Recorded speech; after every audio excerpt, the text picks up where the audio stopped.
बड़ी स्टोरी, सबसे बड़ी talk of the town development Imran Khan साहब की अडियाला से अस्पताल मुंतकली की खबर है। और खबर सिर्फ ये नहीं है कि वो आ नहीं रहा, डंके की चोट पे वापस आ चुका है, लेकिन इसके बैकग्राउंड में एक खबर है कि ये जो डंके की चोट पर वापस आना होता है, दरअसल होता क्या है। आज से तकरीबन 3 साल पहले से मेरा ये वाला जुमला जबान ज़द-ए-आम रहा। मुखालफीन ने इसको क्रिटिसाइज किया कि डंके की चोट आप क्यों बार बार बोलते हैं। अभी मैं आपको थोड़ी देर में बताने लगा हूं कि वो आ नहीं रहा, वो आ चुका है। यानी तब्दीली आ नहीं रही, तब्दीली आ चुकी है, और वो आ चुका है तो डंके की चोट पर आ चुका है। इस वक्त 0 पॉइंट तक जो है, कुराल से लेकर 0 पॉइंट तक ट्रैफिक जैम है, रूट लगा हुआ है।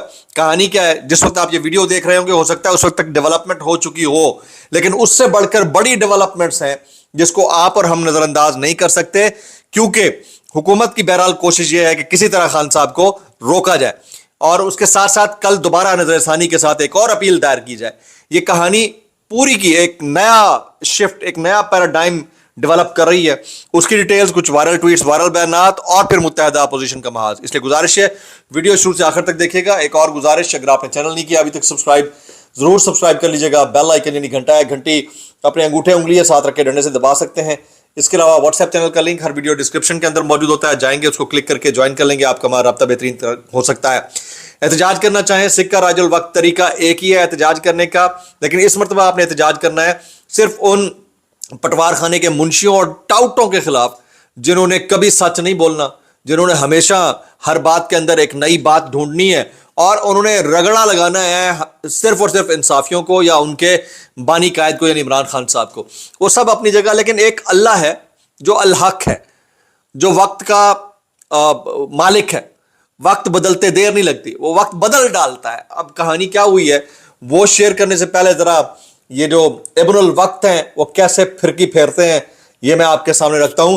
वो शख्स जिसे एक वक्त में खान साहब डीजल के नाम से पुकारा करते थे, बाद में ये तमाम मामलात हल हो गए और असद कैसर साहब के साथ के जरिए दोस्ती का पैगाम भेजा गया। मौलाना फजलुर रहमान साहब ने जी मुत्तहदा अपोजिशन अलायंस के कयाम का ऐलान कर दिया है। आज से 4 साल पहले शुरू होने वाली वो कहानी जिसमें मौलाना साहब पाकिस्तान डेमोक्रेटिक मूवमेंट बनाने का ऐलान कर रहे थे, वो बदलकर अब मुत्तहदा अपोजिशन अलायंस के नाम से सामने आया है, जिसमें पीटीआई बाकायदा तौर के ऊपर हिस्सा होगी। इत्तफाक राय हो गया, बहुत जल्द पीटीआई समेत सारी अपोजिशन एक पेज पर होगी। मौलाना साहब ने थोड़ी देर पहले ऐलान किया है। इस वक्त जिस वक्त मैं आपसे बात कर रहा हूं, कुराल चौक से लेकर 0 पॉइंट तक ट्रैफिक मुअत्तल है। कुछ लोग ये कह रहे हैं कि ये ट्रैफिक जो है ये बारिश की वजह से मुअत्तल है, लेकिन असल कहानी ये नहीं है। वहां के जो फील्ड रिपोर्टर्स हैं, जो शफा इंटरनेशनल हॉस्पिटल के बाहर मौजूद हैं, वो बता रहे हैं कि इस वक्त रूट लगा हुआ है, किसी भी वक्त इमरान खान साहब को अडियाला से अस्पताल या कहीं और मुंतकिल किया जा सकता है। अब ये मैं कुछ दोस्तों के ट्वीट्स पढ़ रहा हूं, जैसे साबिर शाकिर कहते हैं स्पेशल कमांडोज को भी बुला लिया गया है। सिद्दीक कहते हैं कि इंतजार की घड़ियां, ये शब, ये सन्नाटा जाने कब खत्म होगा। इसके अलावा सवाल ये भी पैदा होता है कि मैं हबीब अकरम साहब का कमेंट पढ़ रहा था, वो कहते हैं कि यहाँ सवाल महज कानूनी नहीं सियासी भी है। हुकूमत ने अदालत में इमरान खान को मिलने वाले मामूली रिलीफ के खिलाफ नजरसानी की दरख्वास्त डालकर साबित कर दिया है कि सियासी मैदान में उसके लिए मुकाबला मुश्किल है, यानी हुकूमत के लिए ये वाला मुकाबला मुश्किल है। जबकि इस वक्त हमारे दोस्त अब्बास शब्बीर साहब की रिपोर्ट है कि इमरान खान को अस्पताल मुंतकिल करने की तैयारियां, शिफा इंटरनेशनल अस्पताल के अतराफ सिक्योरिटी के सख्त इंतजाम, पुलिस की भारी नफरी शिफा इंटरनेशनल अस्पताल के अतराफ तैनात कर दी गई है। तो वो जिनको लग रहा था कि उनकी मुंतकली नहीं होगी, चाहे शिफा इंटरनेशनल या कहीं और, वो अपने दिमाग का अब टेस्ट करा लें, क्योंकि हालात बिल्कुल उनके दस्तरस और सोच से बाहर हो चुके हैं। अच्छा जी, वो वापस आ चुका है और वो डंके की चोट पे वापस आ चुका है। इन दोनों में फर्क क्या है मैं बता देता हूं आपको। हमारे दोस्त इमरान रियाज खान ने एक ट्वीट कर रखा है, उससे पहले एक स्टोरी जो है बड़ी वायरल हुई, आप तक पहुंची नहीं पहुंची। ये समा टेलीविजन के एक वक्त में रिपोर्टर थे, उसके बाद ब्यूरो चीफ बने। तारिक आफाक साहब पिशावर के ब्यूरो चीफ हैं, वो स्टोरी शेयर करते हैं कि इमरान खान का शिफा इंटरनेशनल अस्पताल मुंतकिल होने से साफ इनकार, यानी उन्होंने एब्सोल्युटली नॉट बोला।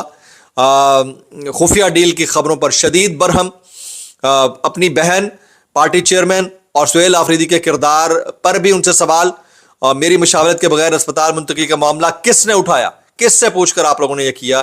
تو اس کے بعد منت ترلے ہائے, وہ کتنے چراغوں میں روشنی نہ رہی, تو منتیں ترلے کرتے کرتے آپشنز رکھے گئے مبینہ طور کے اوپر, میں اس کو سٹیٹڈ فیکٹس کہتا ہوں. ایک سٹوری تو طارق آفاق نے دے دی, اب میرے پاس جو انفارمیشن ہے اس کو بتا دیتا ہوں. مبینہ طور کے اوپر جو ہمارے پاس انفارمیشن آ رہی ہے, انہوں نے منع کیا کہ یہ کیا طریقہ ہے, اس طرح تو نہیں جاؤں گا میں, مطلب میرے لیے جیل رہنا یا باہر جانا ایک برابر ہے, مجھے یہ ریلیف جو ہے کسی کے وہ کہتے ہیں نا بھیک میں نہیں ملنا, میں ڈنکے کی چوٹ پر آؤں گا جب بھی واپس آؤں گا اور قانونی معاملات کے اوپر فتح لے کر آؤں گا. تو عمران خان تو اپنی جگہ ڈٹا ہوا ہے. بہرحال اتنا ہمیں پتا ہے کہ وہ جو ڈیل کا تاثر دینے والی بات تھی وہ ذلیل ہو گئے جنہوں نے یہ تاثر دیا, گندے ہو گئے ہیں اس حکومت کے ہرکارے, اور ان کی پھپڑی پھا اور سب کچھ ٹاٹ ہے. یہ میں آپ کو بتا دوں. اور تو طارق آفاق کا جو جملہ ہے وہ آپ نے ملاحظہ کر لیا کہ کس طرح سے یہ چیزیں بیک اینڈ کے اوپر نظر آتی رہیں. اب رات 12 بجے تک کا وقت ہے, 11:59 تک کا ٹائم ہے جی اس حکومت کے پاس. اس مینڈیٹ چوری کر کے اقتدار میں آنے والی فارم 47 کی جعلی سرکار, اس کے وزراء اور عہدیداروں کے پاس 11:59 کا وقت ہے. اعظم نذیر تارڑ صاحب اس کے اوپر کہتے ہیں کہ رات 12 بجے تک وقت ہے, دیکھتے ہیں کیا ہوتا ہے. تو ان کی حتی الامکان کوشش ہوگی خان کو نہ لایا جائے ہاسپٹل, اور اگر لایا بھی جاتا ہے تو 1-2 دن کے اندر ریویو پٹیشن میں جا کر کسی طرح اس کو ریورس کیا جائے, جس طرح آج انہوں نے ہیسٹ میں ایک قانون پاس کیا. آئندہ بھی بہت سارے ایسے قوانین پاس ہونے کی شاید کوئی نظیر مستقبل نے نہ ملے, اور یہ ہر دور حکومت میں ہوتا ہے. قاسم خان سوری صاحب اس کے اوپر کہتے ہیں نہتہ قیدی نہیں ہارا, 78 سالہ سسٹم ہار گیا. نہتہ قیدی نہیں ہارا, 78 سالہ سسٹم ہار گیا. عمران خان نے آج اس نظام کو چاروں شانے چت کر دیا. اب میں وہی بات کر رہا تھا کہ ایک ہوتا ہے واپس آنا, ایک ہوتا ہے ڈنکے کی چوٹ پر واپس آنا. یعنی ان کو منت ترلے مبینہ طور کے اوپر کیے جا رہے ہیں کہ آپ آ جائیں, کیوں نہیں مان رہے, اور آگے سے وہ کہہ رہا ہے کہ میں نے نہیں آنا, میرا یہاں رہنا اور باہر جانا ایک برابر ہے, میں جب بھی آؤں گا جیت کر انصاف کے ساتھ آؤں گا. تو یہ ہوتا ہے کیلیبر, یہ ہوتا ہے لیول جس کو رپورٹ کر رہے ہیں بہت سارے ہمارے دوست. تو اگر حکومت عدالت کا حکم نہیں مانتی, $1 ملین کوسچن, اگر یہ والی سرکار فارم 47 والی سرکار آج رات 11:59 تک عدالت کا یعنی عدالت عظمیٰ کا یعنی سپریم کورٹ آف پاکستان کا عمران خان صاحب کو اڈیالہ سے اشفا انٹرنیشنل منتقل کرنے کا آرڈر نہیں مانتی ہے, تو کیا رات کے 12 بجے عدالتیں لگ سکتی ہیں؟ میرا اس میں بالکل یقین اور ایمان ہے کہ یہ ہو سکتا ہے, کیونکہ اس میں معاملات اب دوسرے بھی شامل ہو گئے ہیں نا. وہ والے معاملات جس دور میں اطہر من اللہ صاحب جاگ گئے تھے, آپ کو یاد ہے اسلام آباد ہائی کورٹ کے, آج سے 4 سال پہلے کی بات ہے. تو وہ والے معاملات اب ذرا ڈفرینٹ ہے. تو ان معاملات میں یہ بھی ہو سکتا ہے. تو کسی کو اگر یہ لگتا ہے کہ یہ نہیں ہو سکتا تو اپنے دماغ کا چیک اپ کرا لے, کیونکہ بہرحال ججز کے پاس پاورز ہیں, جب چاہیں ایکسرسائز ہو سکتی ہیں. اور اتنا بڑا فیصلہ, اتنی بڑی موو, اتنی بڑی ایکسرسائز, اتنا بڑا چینج, اتنا بڑا تبدیلی موٹیو ایسے آ نہیں سکتا. اس کے پیچھے بہت بڑے محرکات ہیں اور ان کو سمجھنے کی اب ضرورت ہے. اس میں عقل والوں کے لیے نشانیاں ہیں, اس کو آپ ایسا یوں کہہ لیجئے. اچھا, اب کچھ وائرل بیانات اس ڈسکلیمر کے ساتھ. اگر آپ کو میری بات بری لگتی ہے تو معذرت, زیادہ بری لگتی ہے تو انتہائی معذرت, اور زیادہ بری لگتی ہے تو سانو کی کیسے کر لیتے ہو یار. یہ مریم نواز شریف صاحبہ کہتی ہیں پاکستان میں مسئلہ یہ ہے کہ ہم پیسے بنانے کا کوئی موقع نہیں چھوڑتے. اب یہ مسئلہ ڈسکرائب کر رہی ہیں اور اس مسئلے کے ڈسکرپشن کے اندر یہ خود ہی گھرتی جا رہی ہے. ذرا سنیے گا.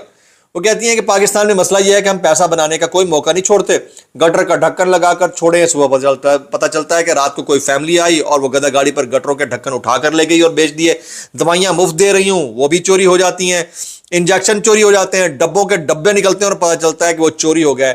میڈم, جس ملک کے 25 کروڑ عوام کو چوری کر لیا گیا آن کی آن میں, یعنی 24 گھنٹے کے اندر مینڈیٹ کی صورت میں, وہاں تو کچھ بھی ہو سکتا ہے. یہ تو چھوٹے چھوٹے گٹر کے ڈھکن ہیں, انجیکشن ہیں, دوائیاں ہیں. یہ اوپر سے قیادت نظر آ رہی ہوتی ہے, نیچے جو ہو رہا ہوتا ہے وہ ہم سب کو پتا ہے. کیسے کر لیتے ہو متی اللہ جان بھی کمنٹ کریں. آپ نے بھی زیادہ میکسیمم کامنٹس کرنا ہے. دعا میں یاد رکھیے. السلام علیکم ورحمۃ اللہ وبرکاتہ.